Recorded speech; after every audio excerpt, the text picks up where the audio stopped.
pesca in mare dalla riva con le tecniche del feeder e della bolognese.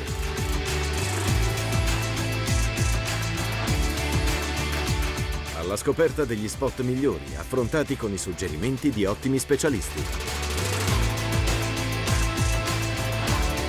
In mare dalla riva la nuova stagione, dal 18 aprile ogni giovedì alle 21:30 in esclusiva su Pesca, canale 236.